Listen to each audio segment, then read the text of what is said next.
This is CBC Vancouver News.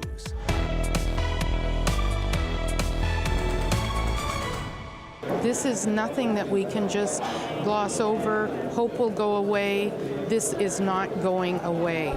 A public safety forum is held in Surrey as fears grow amid a surge in extortion threats and violence against the South Asian community. Plus, a steady stream of rain is helping fight wildfires in BC, and some evacuation alerts near Squamish are rescinded. Also, I'm a bit worried because many of our regular customers come here by car, right? So I think that can affect us a bit. Car-free Sundays. Why some Gastown businesses are cautiously optimistic the summer initiative will help boost foot traffic in the area. Hello, I'm Janella Hamilton, a Surrey business owner who says he's been the target of multiple extortion attempts, hosted a public safety forum today. All levels of government were on hand to address the issue, and as Sarab Sandhu explains, it comes after a surge in reported extortion threats and violence against the South Asian community. I don't know what to do.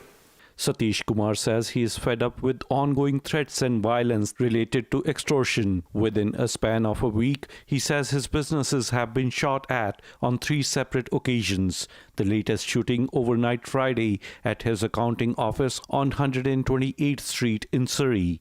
I am very, very surprised and disappointed. He says he's received multiple phone calls demanding $2 million, and if he doesn't pay up, he says threats to his life and his family's are made. So this is very important. His concerns spurring him to organize a forum on Sunday at a banquet hall he owns, one of his businesses targeted. We stand with you. The forum comes a week after an Abbotsford man was shot and killed at his office in Surrey. Police are still investigating and no one has been arrested in connection to the deadly shooting. The city's mayor says the increase in violence is having a profound impact on the community. And what you see is the tip of our iceberg, because I'm getting the calls to the office every single day. And this is nothing that we can just gloss over, hope will go away. This is not going away. Police say over the past 6 months there have been 10 reports of extortion in Surrey, in which individuals or businesses from the South Asian community are being threatened through letters, phone calls, or social media. The investigative leads are being followed up. We're well resourced. These are complex. As I said, some of these are across Canada. Some of these go beyond the borders of Canada. The province says the extortion cases are being investigated by Surrey Police and the RCMP's National Task Force, which was formed last year following the sudden increase in threats. This is not a Surrey issue. This is a provincial issue. This is a federal issue. This means that the minister must go to Ottawa and tell them they have to focus on this a lot differently. We've hired 250 police officers across the province, 250 RCMP officers across the province. So fighting crime is the responsibility of the community with the help of police, and that's what we're doing. But people at Sunday's town hall say it's not enough. Kumar wants to see all levels of government work together to find an urgent solution to the problem. Surrey Police say they have now launched their own extortion investigations team. Surrey Sandhu, CBC News, Surrey. Surrey police are asking for help finding an Indigenous girl who has been missing for nearly a week. Police say 12-year-old Ciara Bartha was last seen around 4:30 p.m. on Tuesday, June 10th, after she left a home on Lansdowne Drive in Surrey's North Guildford neighborhood. She was wearing black tights, a gray tank top, and white Nike sneakers. Ciara is 5 feet 2 inches tall, approximately 100 pounds, with maroon-colored shoulder-length hair and blue eyes. Anyone with information is asked to contact police. The BC Wildfire Service says the Kiskatna River wildfire near Dawson Creek has stabilized thanks to rain over the weekend. Over the last 2 days, we've seen a change in weather. We've had a low-pressure system move in, bringing cloudy skies and a nice, slow, soaking rain. Yesterday, we saw 10 millimeters, and today another 12, which is fantastic. The fire is still listed as out of control, measuring more than 266 square kilometers in size. McLaughlin says northeastern BC has experienced years of drought, and while the rain improves firefighting conditions, the landscape is still susceptible to fire, especially as temperatures warm during the summer. Multiple evacuation orders and alerts issued by the Peace River Regional District due to the wildfire are still in effect. Meanwhile, some evacuation alerts issued for the Dryden Creek wildfire near Squamish have been rescinded after officials say rain has helped reduce fire activity. The wildfire is now being considered as being held. There are currently 95 fires burning across the province. About 5 of those started within the last 24 hours. As we mark World Elder Abuse Awareness Day, BC Seniors Advocate says there is a growing number of vulnerable adults facing abuse in the province. Dan Levitt says there were more than 2,300 cases of abuse and neglect of seniors reported last year, a 21% increase compared to 2019.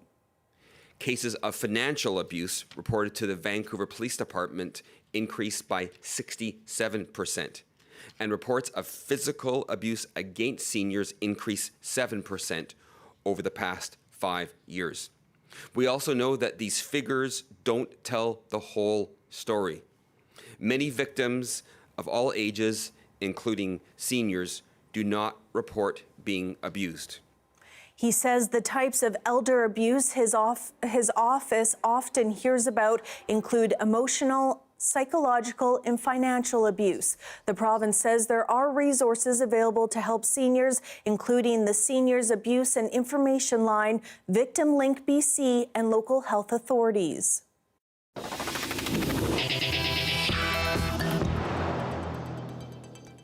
Water Street in Vancouver's Gastown will be closed to vehicles on Sundays until the end of August. It's the city's latest attempt to pedestrianize the popular tourist area. And as Ali Patarge reports, some businesses remain cautiously optimistic the move will help boost foot traffic after a similar pilot last summer led to revenue loss for some businesses. No cars could break apart the dancing in the middle of Gastown's Water Street. It's a luxury now allowed by the city of Vancouver every Sunday with its car-free summer pilot, which will last until August 31st. In place of vehicle traffic, events and vendors will fill these streets to attract locals and tourists alike. Come down to Gastown, bring your family, your friends, your dogs, enjoy the patios, have a couple of bevies, have some nachos, do whatever you need to do, and just really enjoy your time here. The idea being supported by many visitors and nearby residents. I never come to Gastown, so it brought me down here today. And I've been living in Vancouver since COVID. So, I think it's fantastic. You're not worried about cars and their sound, and you see people walking around? I live just around the corner, have for 12 years. Just picks the whole mood of the place up. Vehicles will need to steer clear of the pedestrian zone, starting from this point at Richard Street, and it will go all the way down to Columbia Street, which is about 5 blocks down. This year's pilot is scaled down compared to last year's, which saw the streets closed from vehicle traffic on all days of the week. It drew mixed reaction from businesses in the area. A 2024 city staff reports revealing about 41% of businesses in the area were not in favor of the pedestrian zone.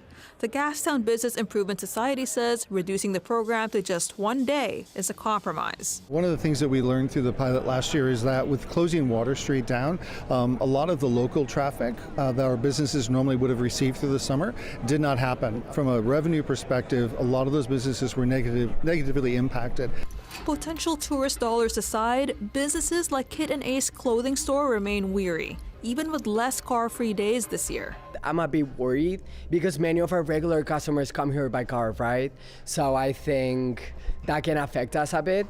We'll just have to see how it goes. Morgullet says the city has taken steps to address issues over parking and access. But when it comes to making car-free Gastown permanent during the summer, Morgullet says the city will see how this year's pilot goes and if it's something they'll consider down the road. Ali Patarga, CBC News, Vancouver. After years of battling hot temperatures and wildfire smoke, the organizers of Kamloops Pride Week have moved up annual celebrations this year. Jennifer Norwell has more. Hundreds of people lined the streets of downtown Kamloops Sunday to watch the 8th annual Kamloops Pride Parade. But this year was a little different. This year we actually have a breeze. We are not super smoky. The sky is blue. In 2023, concern over wildfire smoke forced the cancellation of some Pride events. But it wasn't just climate-related events that Kamloops Pride wanted to accommodate for. The biggest thing is we're actually able to create a bit of a loop throughout the Okanagan. So by moving Kamloops Pride Week to June, we also line up with like Vernon and Kelowna and a lot of other small Pride communities as well. So people can do an actual like tourism loop if they'd like. The move is also landing with people who came out to watch the parade. Very much grateful for a reprieve from the heat. August is a pretty rough month to have events like this, and it's nice that I think we get more of a draw and more people coming out because it's more accessible. With the lack of heat and smoke, it means more people are able to get out and show their support. Places that are safe for people who might not know that they're safe with you, and it's really wonderful to see so many faces of our community coming out to show visibly that they support all of our queer comrades, and definitely Good Chance youth are under attack. So we got to be out here and we got to take care of our communities. Organizers with Kamloops Pride are happy with the turnout for the first ever parade in June and are hoping to continue to grow the event in future years. Jennifer Norwell, CBC News, Kamloops. A Father's Day powwow was held in Vancouver this weekend, celebrating the vital role of fathers, grandfathers, sons, and caregivers in Indigenous families and communities. Organizers say the gathering is a space to uplift positive masculinity, honor family leadership, and strengthen intergenerational ties. Take a look.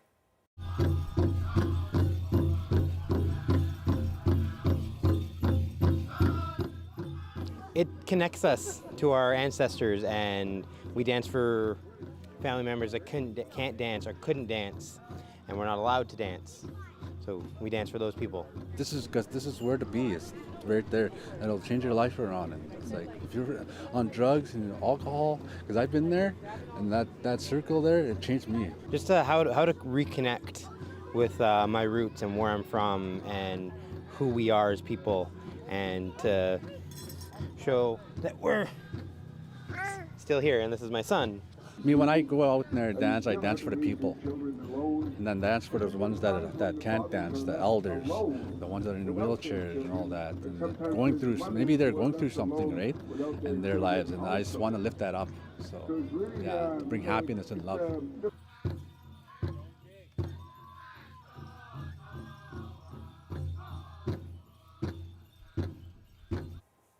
Well, after more than 3 decades, a Prince George man has finally achieved his lifelong goal, raising $1 million for the Terry Fox Foundation. Hannah Peterson reports. A moment nearly 35 years in the making. Jim Tyrion has reached his goal of raising $1 million for the Terry Fox Foundation. Born deaf, Tyrion was deeply inspired by Terry Fox's Marathon of Hope in 1980. Terry became a household word last summer when he ran halfway across the country on only one leg. His Marathon of Hope for Cancer caught the imagination of a nation. It had such a profound impact on Tyrion, he felt compelled to carry on Terry's dream of finding a cure for cancer. In 1991, he set a goal to raise $1 million and has been tirelessly dedicated to the cause ever since. Oh, I felt pretty excited about it, and so much joy, and there's been so much work to get this goal, and I'm over the top. He celebrated the milestone in front of the Terry Fox statue in Prince George, which commemorates Terry's connection to the city. In 1979, Terry ran a marathon in Prince George, which gave him the confidence to start the Marathon of Hope. Terry Fox's older brother Fred said he felt proud to celebrate with Jim at such a special place. Terry was an amputee, had an artificial leg, and he took from that if Terry, although their disabilities are different, even though he's deaf, he can still be a part of the community and be a valuable person in this community and do something amazing. The city of Prince George also officially recognized Tyrion's achievement with a special proclamation. As the mayor of the city of Prince George, it is my honor to proclaim that June 9 to 15, 2025 be observed as a $1 million Gym Week. Fox says he's grateful Tyrion is continuing his brother's legacy. He'd be so proud to know that Jim has reached this goal, and I think Jim and Terry would be best of buddies today. Hannah Peterson, CBC News, Prince George.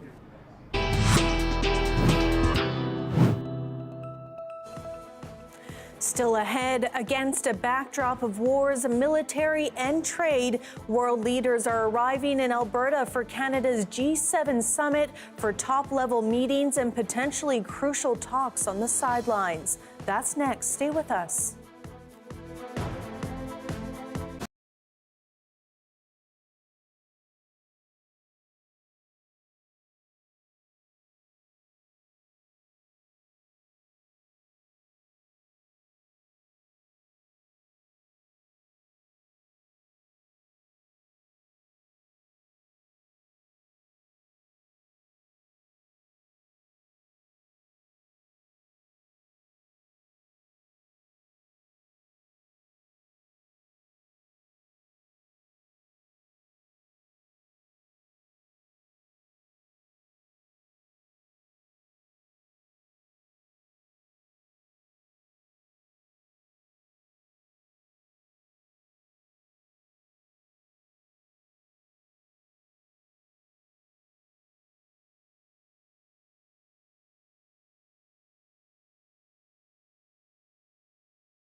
G7 leaders are gathering for their summit meeting in Alberta. Earlier in Ottawa, Mark Carney had a pre-summit discussion with Britain's Prime Minister. But for Carney, for his counterparts and for commentators, the focus is on the leader from Washington. Ashley Burke reports. Before hosting a high-risk summit, the Prime Minister hosting low-risk talks. Mark Carney starting his day in Ottawa, meeting with one of his closest G7 allies. It is a great pleasure, and I think entirely appropriate, that my first official bilateral in Canada with a head of government is with Prime Minister Starmer. The UK and Canada agreeing to strengthen ties ahead of critical G7 talks. The conflict with Israel and Iran is centerpiece, and this provides the opportunity to talk to our co-leaders about the fast-moving situation and to make our strong case together that there must be de-escalation of this conflict. Carney then moved west to Alberta, where some of the most powerful leaders in the world are facing calls to use the G7 to de-escalate the conflict. It really is a forum for leaders to discuss the most pressing news happening in the world, and this is going to be #1 on the agenda. Leaders arriving in Kananaskis also have their own agenda. For the first time, they're trying to address a threat from within. Countries, including Canada, all trying to broker deals with Donald Trump to get his tariffs lifted. Carney is meeting Trump Monday morning, hoping to advance those talks, but with Trump, nothing's certain. All of a sudden, this can start moving in a way that perhaps we didn't see. So if on Sunday it looks like there's no agreement, Monday night can suddenly be an agreement. And if we think we made progress 2 weeks ago, well, 2 weeks later, we haven't got the agreement we want. So we're going to continue to grind away at it, but with a real sense of urgency. Carney is also trying to Trump-proof this summit. He's trying to guard against the kinds of ugly surprises that have happened before. So he's not even going to try to get leaders to sign a joint communique. Instead, he's aiming to release shorter statements. Ashley Burke, CBC News, Banff, Alberta. Israel and Iran have traded more strikes, and both sides report growing civilian casualties. Iran launched a missile raid in the afternoon and a second after dusk. Prime Minister Benjamin Netanyahu visited the site of an earlier strike and vowed Iran would pay a heavy price. He later speculated a possible regime change in Iran. Iran now reports 224 people killed since Israel launched its offensive Friday. Israeli officials won't say how much longer it might last, but say numerous Iranian targets remain. Here we have a live shot of BC Place in Cambie Street. When we return, the transformative power of dragon boating for breast cancer survivors.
The Concord Pacific Dragon Boat Festival is taking place next weekend. This year, the event is marking the 30th anniversary of a transformative global movement that started here in Vancouver. Shivani Joshi reports.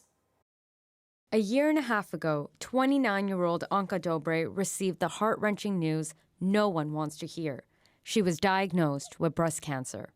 You don't expect it in your 20s, at 29, because there's no screening in your 20s. She braced herself for the worst. I got a lot of comments about how it was really scary and what's going to happen for the rest of your life, like, are you going to be bedridden?